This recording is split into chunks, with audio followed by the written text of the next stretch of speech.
Coming up next on Walking with Dad. My oldest, when she was in college, and she was talking to some of her friends because we were getting ready to go on a cruise to celebrate our 25th wedding anniversary. Her friends did not believe, could not comprehend her mother and father being together for 25 years. You know, they were like, it's an uncle, it's a friend of your mom or your dad. There's no way that your parents have been married for 25 years. And yeah, it was true. And I think a lot of young people, we've heard it in some of our marriage seminars that we've done, that marriage is dead.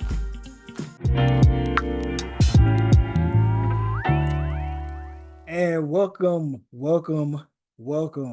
to another great episode of Walking with Dad, here where we give dads and fathers the opportunity to have their voice, giving their perspective on the importance and significance of being present in their children's lives, within the family's life, where we celebrate Father's Day every single day, bringing the family back together one step at a time. Today we have a very special guest to me and my wife, actually, of whom we've known for a couple of years thus far. We have known this individual and his wife actually since about 2016, because of, at the time, my wife and I, while we were dating at the time, so she was my girlfriend, we had sought them out for relationship counseling as we had gone into getting married. We sought them out for premarital counseling as well. He has been married to his wife now for 44 years, as of actually 44-year wedding anniversary coming up soon. He is the father of 3 children, and he is also retired military. So we do salute him for that. And without further ado, I want to introduce to some and present to others Mr. Michael Holmes. Mr. Holmes, how you doing today? I am doing fantastic. How are you doing, Nathan? I'm doing quite well. Thank you for being here with us today on Walking with Dad. I appreciate your time. Oh, thank you for having me. Yes, for sure. Now, um, you have shared with me, and I've just mentioned, you'll be celebrating a 44-year wedding anniversary coming up, correct? That is correct. Wow, wow. Well, congratulations to you on that. And if I can ask you, how has that journey been for you all? It's been amazing. I mean, life is nothing but a series of seasons that you go through. Raising the girls was an exciting time. Watching them grow, go from little infants to little toddlers to being in the 4th and 5th grade. They're like tweens between being teenagers and kids. Watching them as they go into high school, teaching them how to drive, talking to them about relationships and how young men should approach them and treat them. Watching them as they went to college. So it's just a series of seasons. And there's never been a dull moment. And now we're really celebrating and enjoying being grandparents.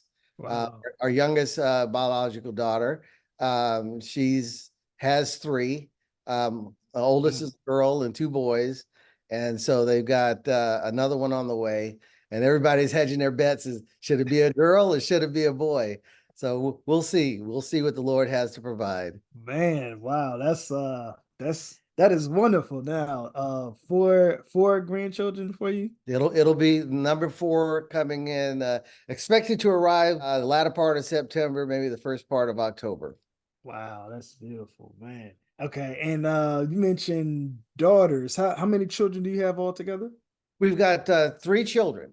2 of them are biological daughters, and the other is our chosen one. She was actually Myra's niece, and her mother passed away when she was about probably in the 2nd, 3rd grade, and her father really wasn't in a good position to raise her, and he was basically living with his mom, and Myra's mother, her husband was going through cancer, suffering with cancer. And so Ashley was not being raised properly. And so we stepped in, actually Myra stepped in and approached the family, her brother and the family. And they all agreed that the best thing for Ashley was to come and live with us. So since that time, we brought her into our home. We raised her as our daughter. And she acknowledges it. She says, you know, sometimes she calls me dad, sometimes she calls me uncle.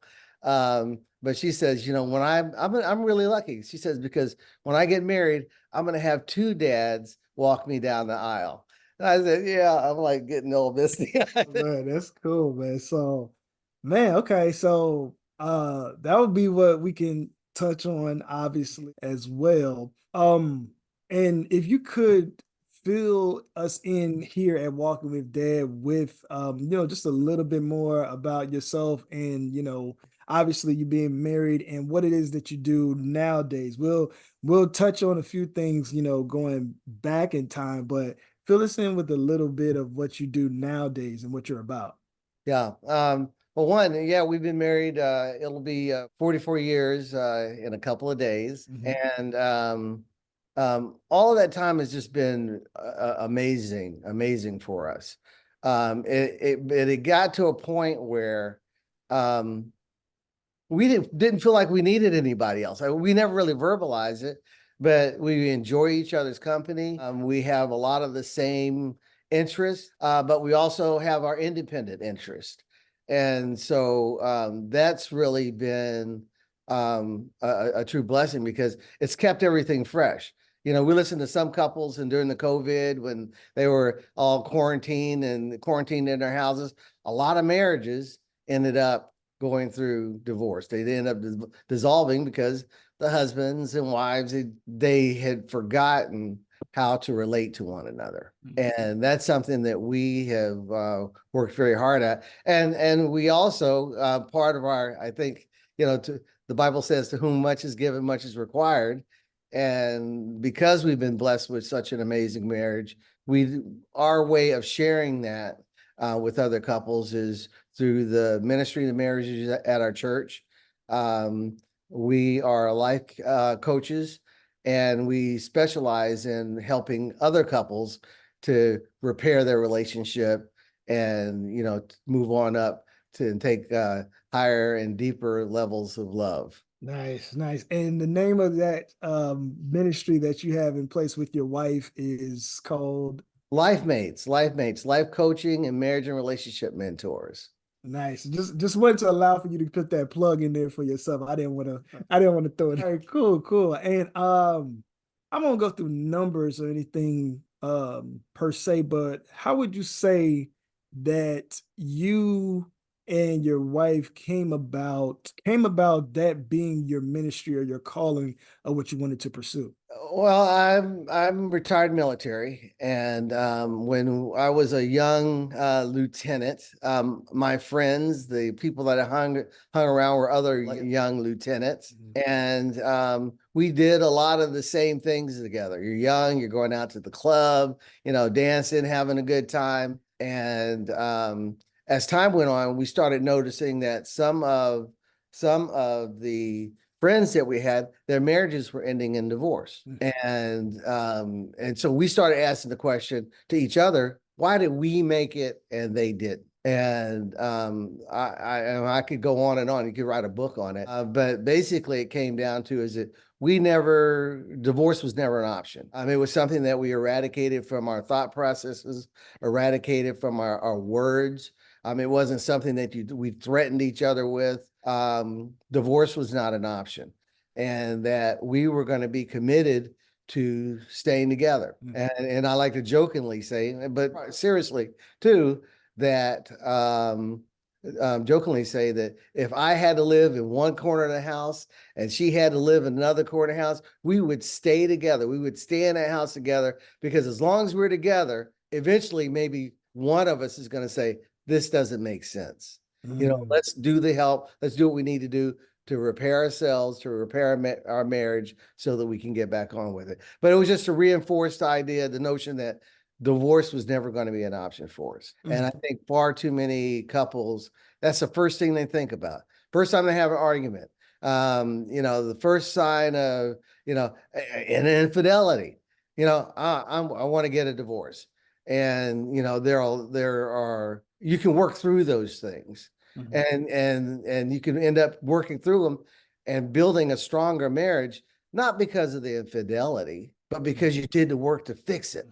And so that's one of the, I guess, maybe secrets that we have as far as our marital success. So you just created a question, and there's no right or wrong per se because it will all fall under that category of work, but especially within the marriage. But what would you say is maybe a prioritization when it comes to the work of what it takes within the marriage to make it work or to continue making it work as different trials and tribulations come about? Well, you start talking about prioritization, and I think that's important. That for you to prioritize and figure out what are the most important things in your life. And when you marry, your marriage is really important. But you've got all kinds of conflicting things that are tugging at you, your attention and your time. We had one couple when we were in New Mexico, Albuquerque, New Mexico.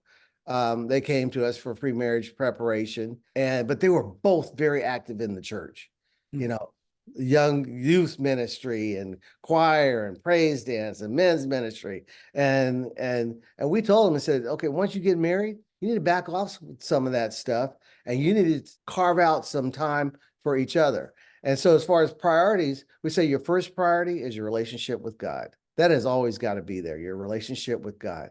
Your second priority is your marriage, Your third priority, family, or I'll say children, because you don't want the children coming between you. And trust me, they will try, is children, and then family, and then job, and then all those extracurricular things. And we put the church down with those extracurricular things.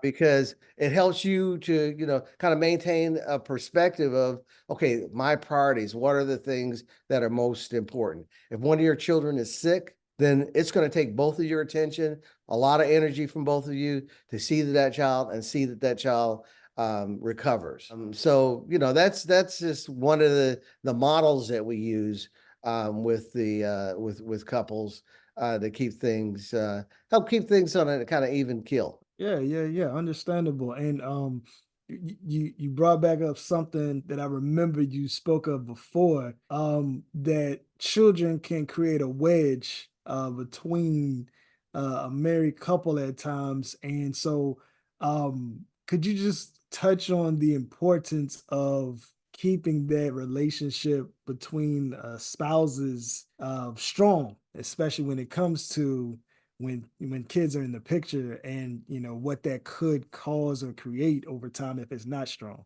Yeah.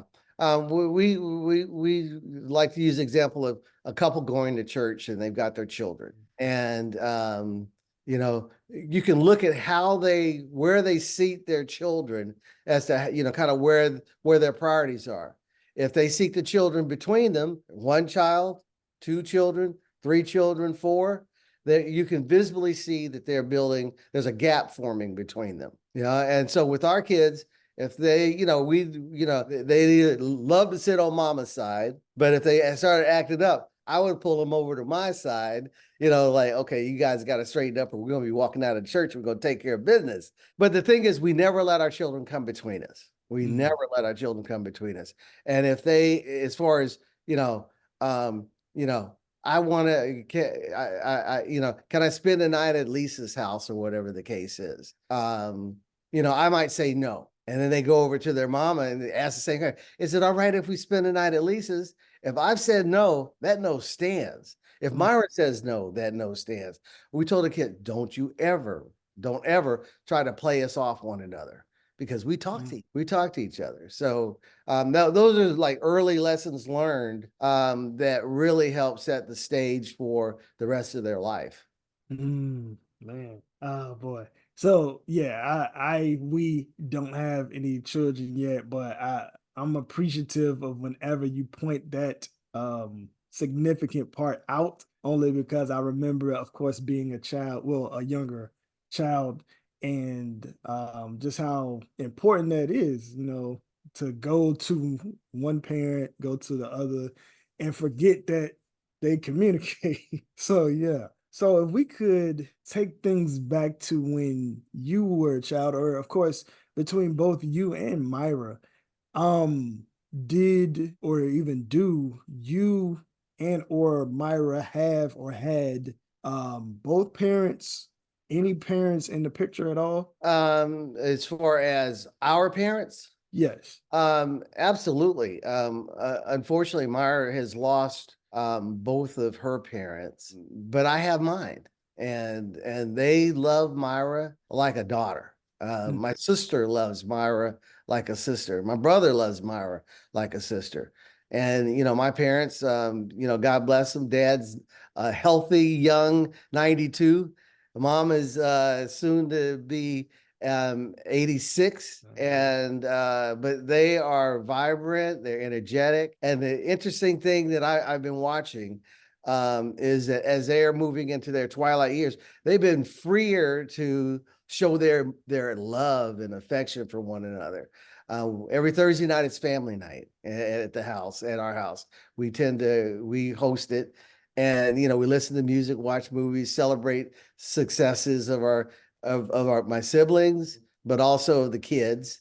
Um, and there have been many occasions where we should watch, mom and dad get up and dance, just dancing and giving each other a kiss at the end of it.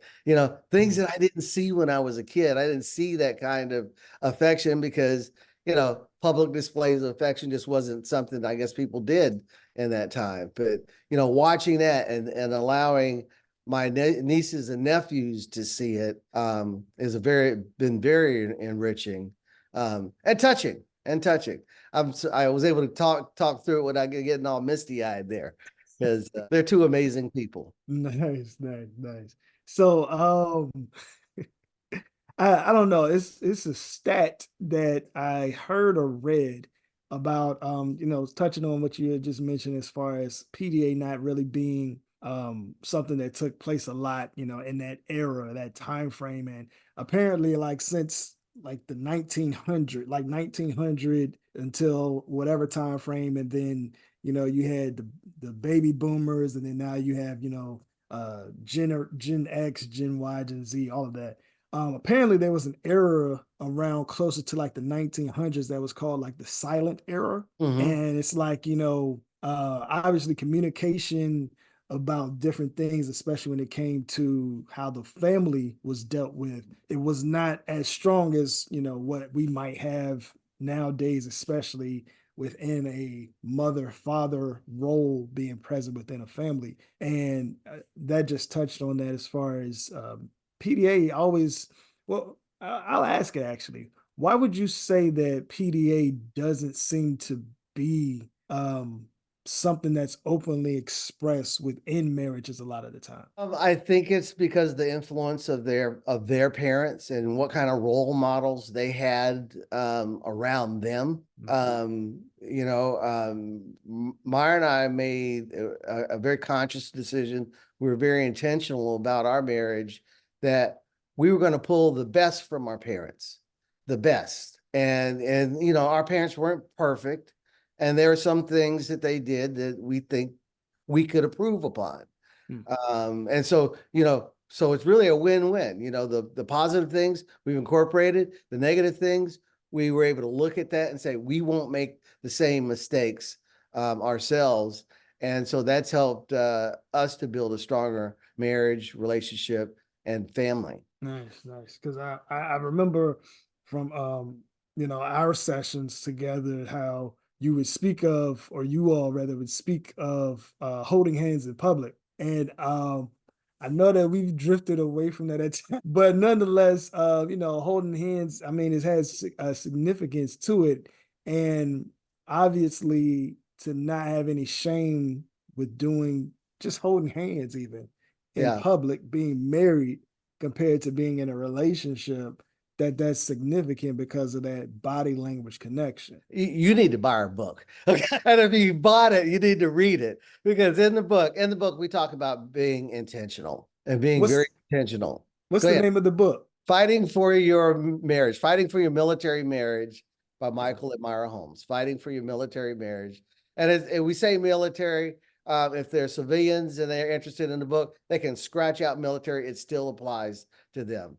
But at the end of each chapter, we've got questions that they can answer either by themselves or with their mate, and kind of have like their own little marriage retreat. But it addresses the intentionality piece right up front. All right, so if you could touch on having had and still having your father present, like obviously, differences of when you were younger coming up compared to now. But if you can touch on the significance for yourself personally having your father present in your life. Well, I'll say this. As you get older, and we're all getting older, and I've watched other people lose parents and siblings, and sometimes they're a bunch of I wish I hadda, I wish I coulda, I'd give anything if I, could. And I made a conscious decision to be intentional, and I made a conscious decision. I wasn't going to do that with my wife. I wasn't going to do it with my children. I wasn't going to do that with my parents. And I remember one day I was still on active duty, and I stopped by Dad's house. I was like stop in and just kind of check up on him. And as I was getting ready to leave and go back to work, I held him. I put my arm, I embraced him, and I said, I call him Chief. He's retired Chief Master Sergeant. I said, Chief, I love you. He stiffened right up. He stiffened right up, and he didn't say a word. He was like, it was completely unexpected, and it doesn't matter. The thing is, he received it because in conversations we've had at family night, I've heard him say, "Michael, I love you," and I'm like, wow, wow. And so I'm the same with mom. I go over. Dad was on a bowling trip.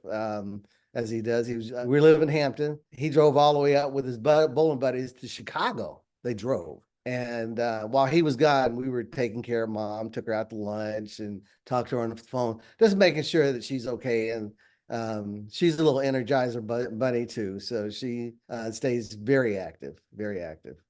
I mean, I gotta ask this only because of, you point that out, but why is it just a man thing? Like why do we as men maybe not show that same level of affection, I guess, between men as we might do toward a woman or receive from a woman? Like, why does it happen? Well, I'm not going to walk up to my frat brother, put my arms around him and say, man, I love you. I may be picking myself up off the floor, but for your brother, for your sister, for your mother, for your father, I think it's, definitely allowable. I think there are a lot of myths out there as far as men and their behavior is concerned, expressions of affection. Myths, I think there's some bad modeling that took place.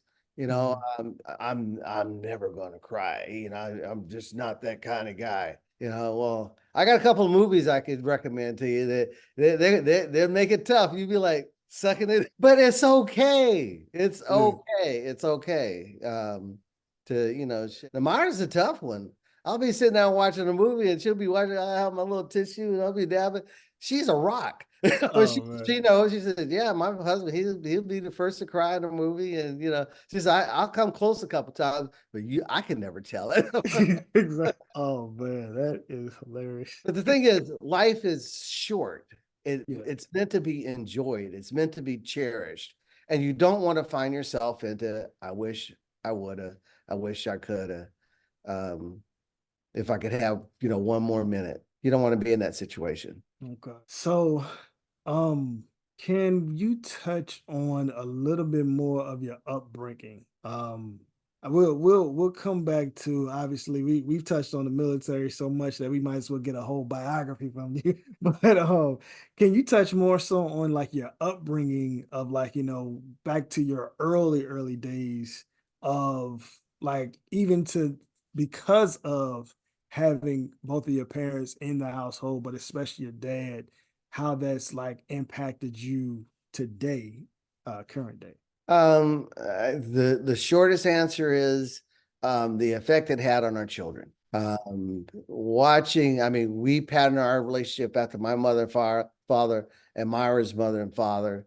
And our girls, when they went to college, my oldest, when she was in college, and she was talking to some of her friends because we were getting ready to go on a cruise to celebrate our 25th wedding anniversary. And her friends did not believe, could not comprehend her mother, Lindsay's mother and father being together for 25 years. You know, they were like, it's an uncle, it's a friend of your mom or your dad's. There's no way that your parents have been married for 25 years. And yeah, it was true.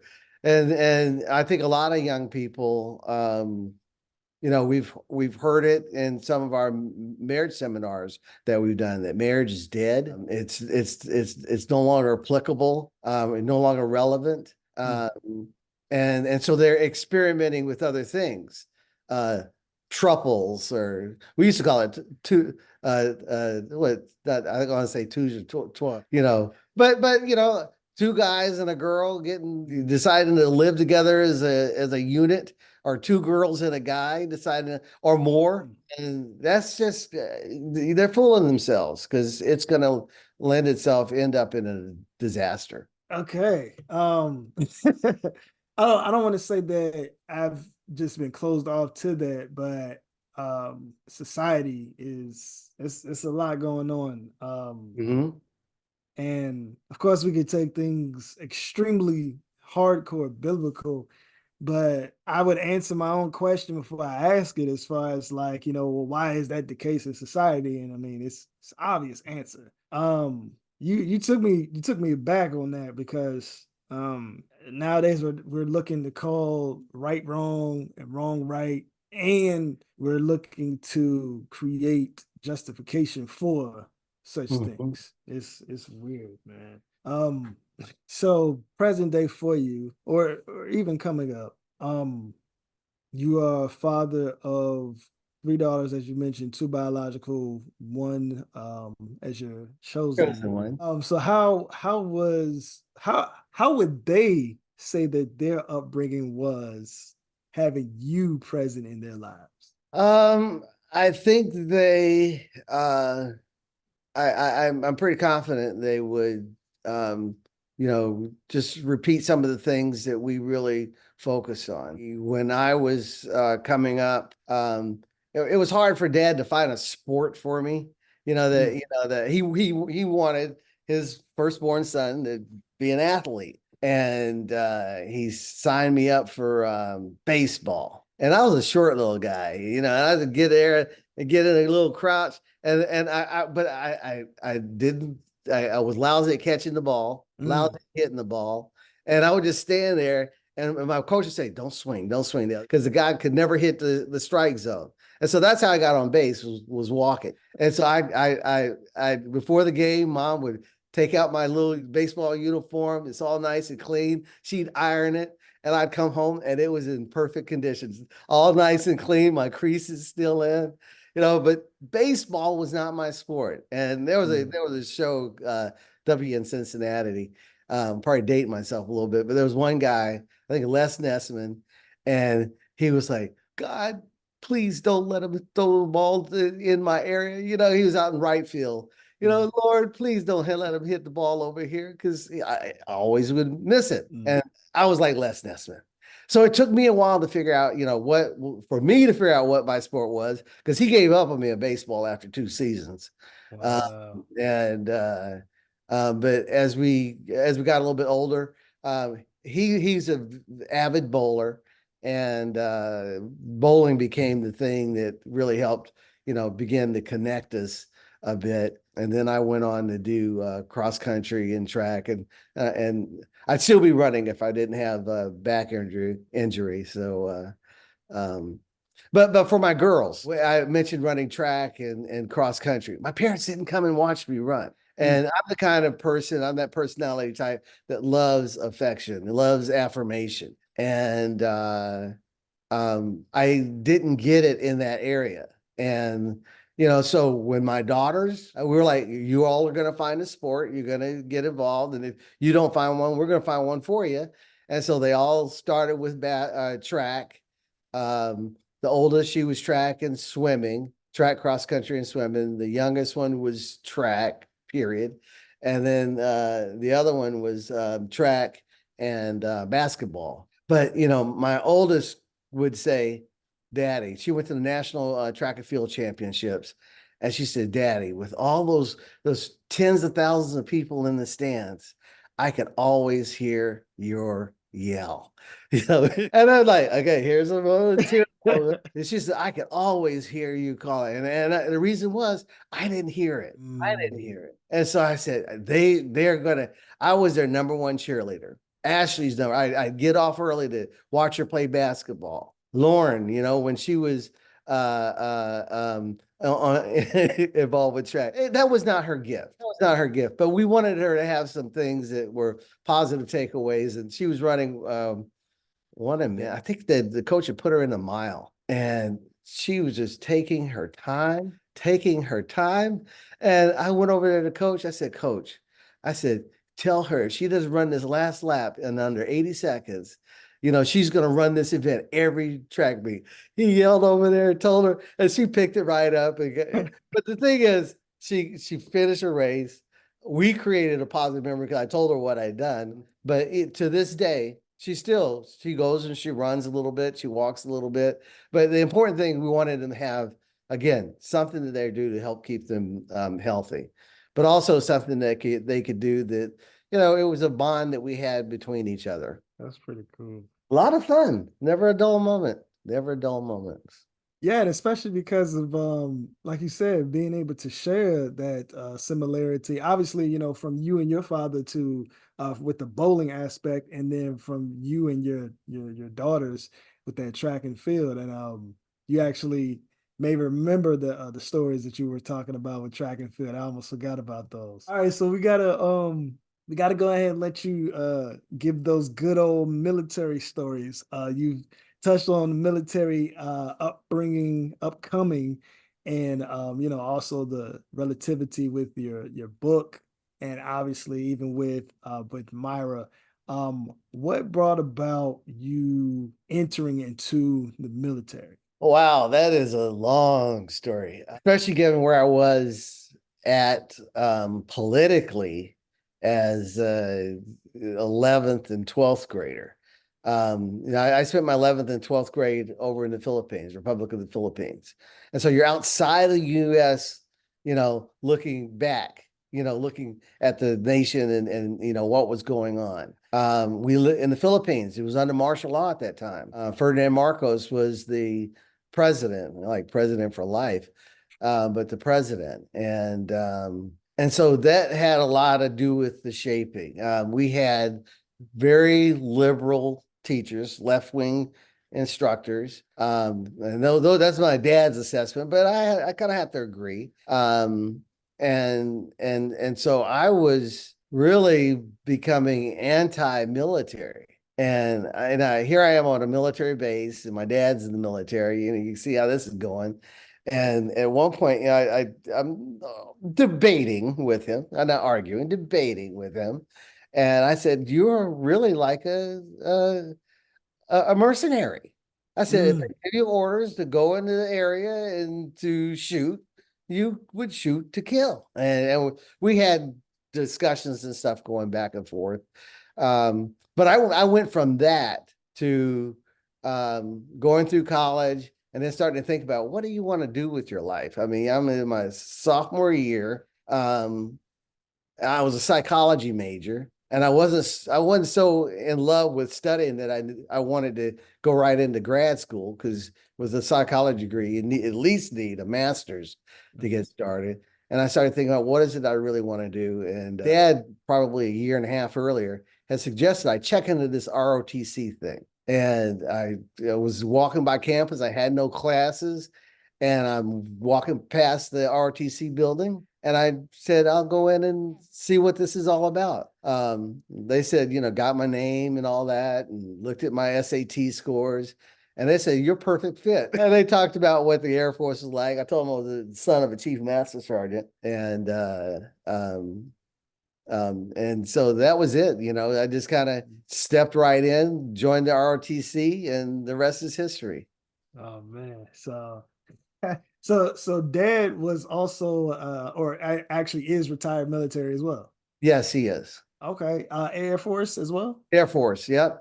Dang, okay. So you kind of had a legacy situation take Yeah. place. Yes. We actually served together his last year. And my first year, we were on active duty at the same time. Wow. Yeah. Even after all that pushback that you had from Even after he laughs about it now, he really laughs about it. The change, and he was also very. I didn't get a lot of really strong messages from him that I could succeed, and that I would be, do great things with my life. And um, some of my journey through the military was to disprove some of those messages that I had gotten from him. And he watched as I, got promotion from first lieutenant or second lieutenant to first lieutenant is it just happens almost. It's automatic. But captain and being in a regular Air Force captain, um, he saw a bit of success there. And as it went on, and as I continued to move up the ranks, he became more and more, I guess, awed by that I was able to see, achieve that level of success. And it felt good. But I went through my Air Force career. Every time I got a promotion, there was that you got the angel on one shoulder, little devil on the other shoulder. And the angel was saying, congratulations, you really did a really great job. And the devil's just telling me, the negative little voice is saying, you're not going to make it, even though you made it. You're gonna fail. And I always sometimes not jokingly, but I would say, I wonder what I would have been able to achieve if I didn't have that negative little voice in my ear that entire time. And but we made it, and we're making it. I mean, it's a life lesson. It's a life lesson, but it's a lesson that I made sure a mistake I didn't repeat with my children. Each one was unique. Lindsay, very outgoing, very athletic, daredevil kind of person, very active. Lauren, very academic.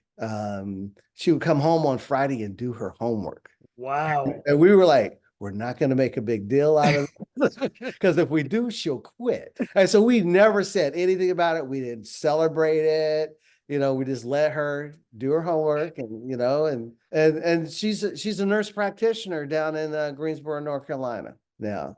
And she Okay. talks about it. She's like, because she's her daughter. She's like, I want you to be like me. Why can't you just go get it done? And unfortunately, her daughter is more like me, because I was a procrastinator and waited to the last minute. So I bond very well with her. But we tried to, again, just taking, the lessons learned, whether they were positive or negative, and again, taking it and applying it to our children. And then um, Ashley, she very determined young lady. And even though she's my biological niece, me by marriage, very proud of what she's been able to achieve, because nobody's life is perfect. And once we got her, we tried to do our best to enrich her. And I think I'd say, yeah, we were definitely successful, because I mean, she graduated from college. If we hadn't done that, I don't think she would have graduated from college. And her life would have been completely different if Mari had not convinced her brother to allow Ashley to come and live with us.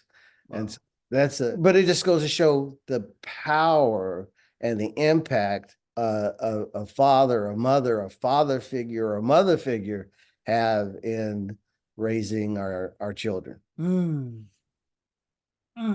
Okay. I wanted to go one of two. I wanted to go another direction, but I think I'll go with this direction. what can you say, or would you say, we hear within society or within a marriage or within a family, biblically, that the man is to be a provider. Obviously, what would you say is such of the significance of a man to be a provider more so than just financially? Um, well, financially is an important, but we've got to look at the day and time, the time today. Um, in many instances, there are women that earn earn significantly more than their husbands. And so it's not a, kind of looking at as long as their love is there and they're working on a relationship, fantastic. But the man shouldn't feel emasculated or any less because of that. As long as you're both doing what you need to do to, make the household thrive and grow. Did I answer the question? Yeah, you did. I'll give my backstory of that. I was reading my biblical word recently, and I was reading the Tony Evans Study Bible, low key plug to Dr. Tony Evans. But I'm going back through the book of Genesis where it all began, and he was just speaking of obviously the story of the fall, and we won't go that deep into it, Mhm. but basically how he was talking about the way that Satan tempted Eve first. Eve passed it on to Adam, and it's touched on how there is such of a significance of the husband or just the man to be, in that instance, a spiritual provider as well. Because had he gone back to what God had given to him, had instructed him as far as to not eat the fruit of that particular tree, who knows of what the outcome would have been then and even to now. Mhm. So I just wanted to touch on that because of society it's this ongoing battle right now about men versus women and how much that they earn, and you got to earn X amount of dollars financially, but then there's also a spiritual significance of being able to provide, especially as a man to a woman, a husband to a wife, and when it comes to direction and provision, obviously. Yeah. Um, I in our church, our pastor, he changed it from marriage ministry to marriages. And just that slight change, it signifies something. Ministry to marriages. Ministry of sometimes men to other men, women to other women, the husband to his wife, the wife to her husband, the husband and wife to their children. It is a ministry to marriages. Get a brain thought here, but the thing about about marriages is that you need both. The children are going to be looking at both. The children are going to be looking at both, and looking to them for that example. For that example. And I think I completely missed the question. No, I was just touching more along the lines of provision being, or the man being a provider, Mm, overall, a man being a provider for the family, for the marriage, but going further than just solely being financial, obviously being, a spiritual provider. Typically when there's a man who might be a pastor or a preacher, a woman or a wife can say like, yeah, he's my first preacher or he is my pastor because of, obviously being able to help to feed into his wife mhm. biblically and spiritually.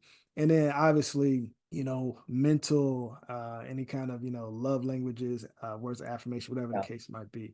But it just being that topic of conversation to go further than just financial. Now, by no means do I belittle the fact that finances are important, but the fact that it just goes beyond just financial. Like we get hung up on financial a lot more than we do covering the full aspect of what provision is or can be. Yeah.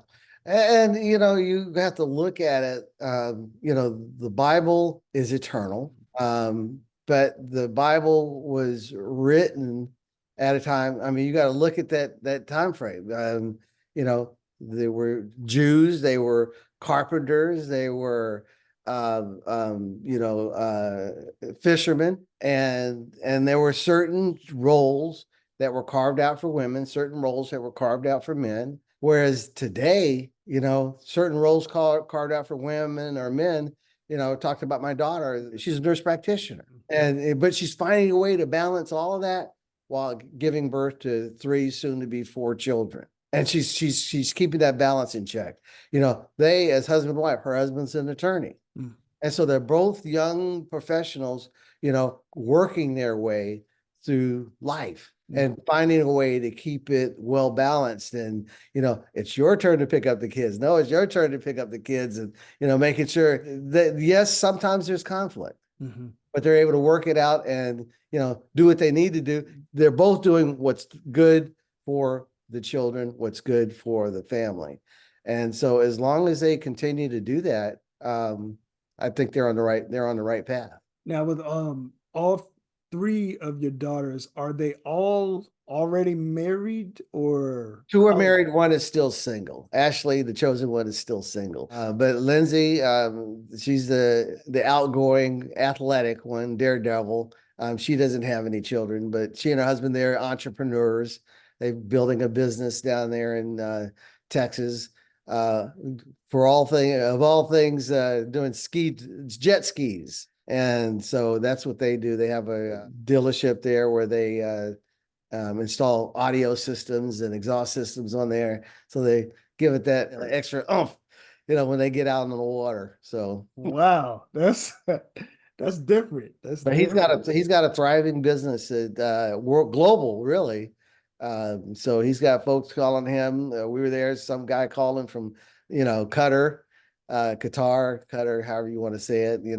Looking for some stuff. So yeah, they're both doing. All 3 of them are doing well. That's wonderful, wonderful. So Michael, how did you initially come about meeting the love of your life, Myra?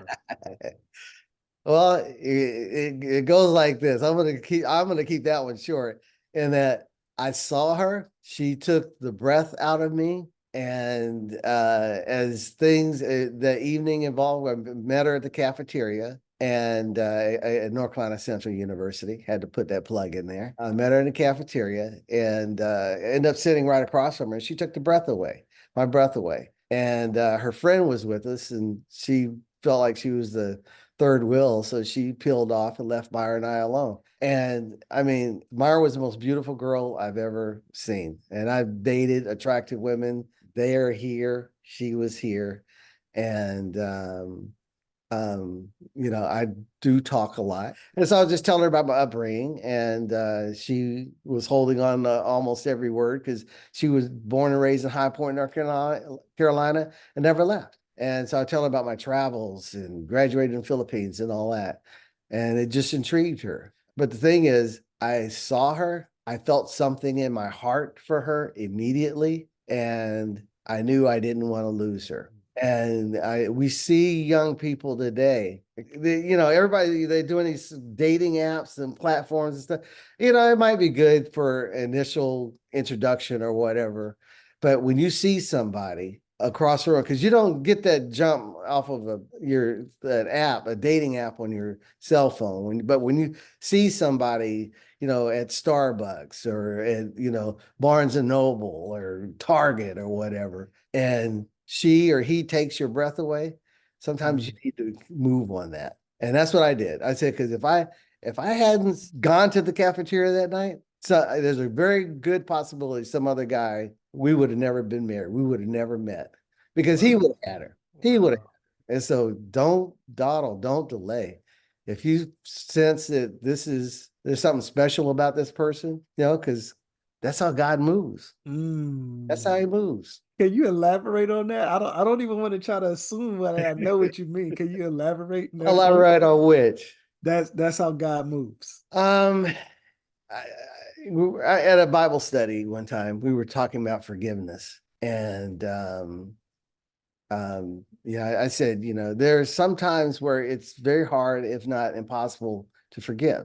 And one of the young ladies in the church said, "Yeah, but sometimes you need to just pray on it." And I kind of took that, and this Bible study series that we're going through, it was focusing on forgiveness. And there was someone in my life that I had a hard heart towards. I could not, would not, refuse to. There is no way I would have forgiven this individual. Well, I prayed on it, and I prayed, and I told Myra.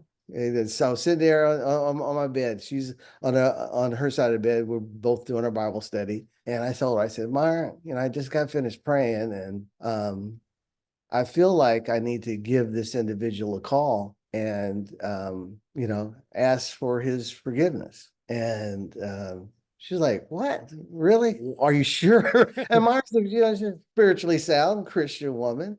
And I said, "Yeah." And so that was night one.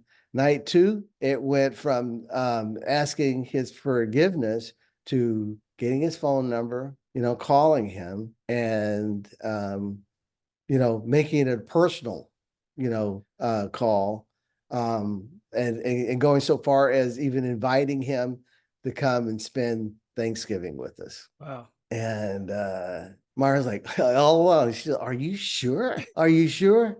But I was. And you think about it, I went from, and this is the way I described it in the Bible study, I went from, if I had seen him laying in the gutter, bleeding, I would have stepped right over him and kept on going. Wow. But so I went from that position to, in 2 days, asking for his forgiveness, calling him up, inviting him to be a part of our family celebration at Thanksgiving. That's nothing but God. And the thing is, I was overcome with I was confident, I was overcome with a tremendous sense of peace about that decision. I said, that's how you know it's God. Because when he speaks to you and you move in the way that he's asking you to move, you will overcome with such a sense of peace. And I thought about it. I thought about, my life, where felt really conflicted, and I'd stop and I'd say, "God, why am I going through this? Why am I going through this?" And then later on, in one case,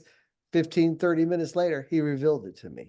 This is why you're going through this, It's not about you. It's about this other couple. And he wanted me to sit down with them and try to help meet their needs. Wow.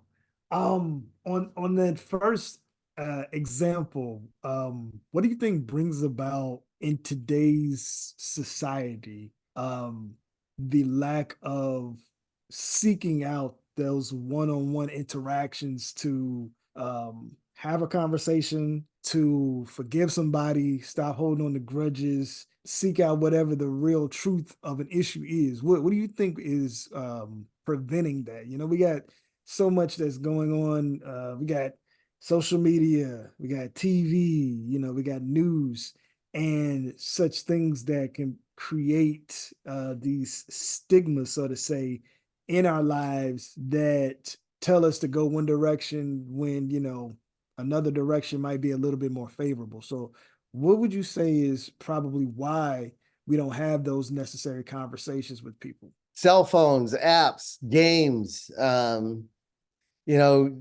kids are more apt, and not as part of play on words there, but more apt to pick up a cell phone and engage with it than they are to talk to each other.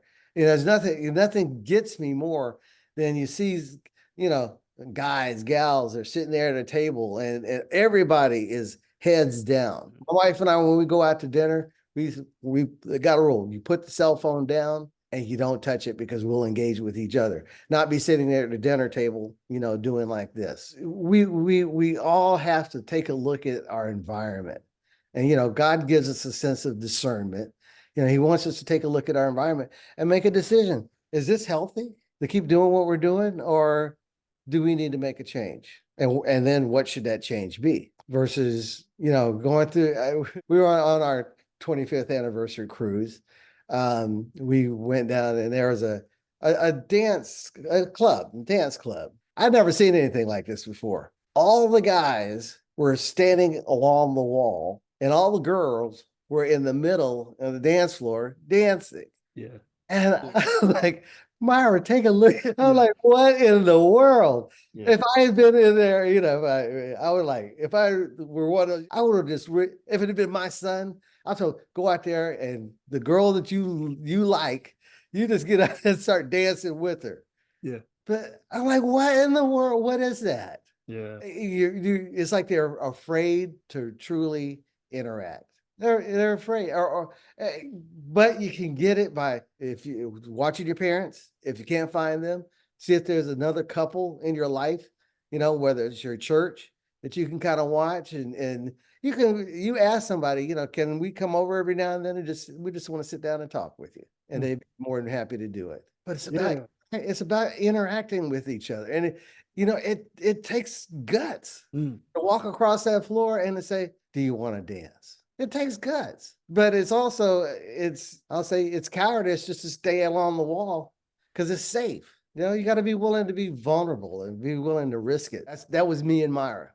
I was willing to be vulnerable and to risk it. And I'm like, Lord, what do I need to do to put it in this evening with a cherry on top? She wants to see me as badly as I want to see her tomorrow. Man. And 44 years later, here we are. Man. Oh man. With that too, you just bringing it to my remembrance of an example, a practice that you taught was that hand to hand, eye to eye, knee to knee. And of course, this is with relationships and marriages, but especially within relationships and marriages, even if it's not so much of the physical hand to hand, eye to eye, knee to knee, but just literally sitting down and, like you said, shut off the distractions, put the phones to the side, turn off the TV. If you got kids and they're like, put to the side, sleep or something like that. Why is that so significant to be able to do that in good times and bad? Uh, um, because it's about that connection, and you're reminding each other this is important. Our relationship is important, and that when you make the effort, you're being intentional.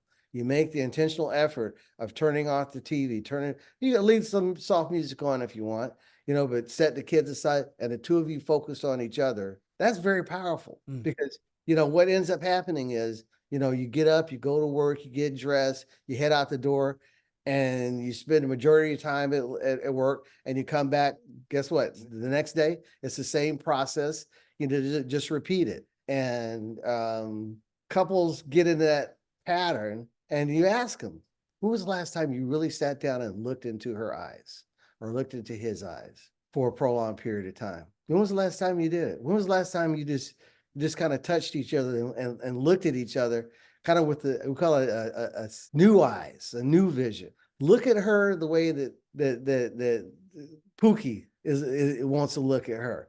Look at him the way that She-Ra wants to look at him.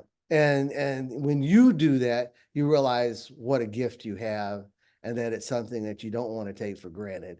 And you want to be very intentional in sending the signals and the messages that you're important, we're important, and we're in this together. It's powerful. It's powerful. It was powerful then. It's still powerful. So you have your children that are of age now, and they have livelihoods, professions, and things of that nature. But to someone who is tuning in, who has younger children, who is aspiring to be a father or a parent, what is some advice that you can leave with them as far as pursuing taking that route, or once again, if they already have children, just sticking with it? I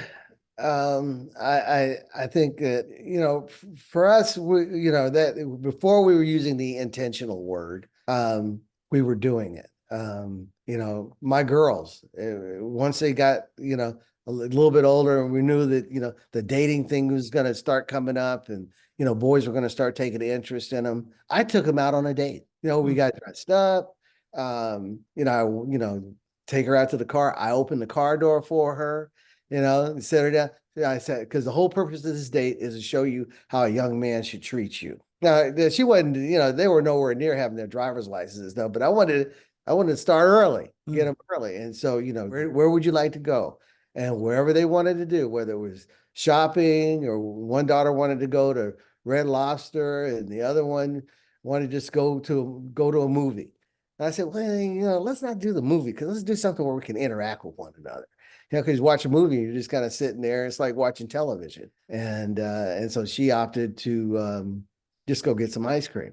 But we were creating an opportunity to sit down and to interact with them. And to also let them know, mommy and daddy, we're not monsters. We're here. We have your best interests at heart. Nice, nice, nice. Is there anything else that comes to mind that you would want to share with us on today, Michael? I think the last thing is to, with kids, your parents, you're not their friends. Your parents first, you're not their friends. And so that means that, you've got to be sometimes do the unpopular thing, do the hard things in order to continue to connect with your children.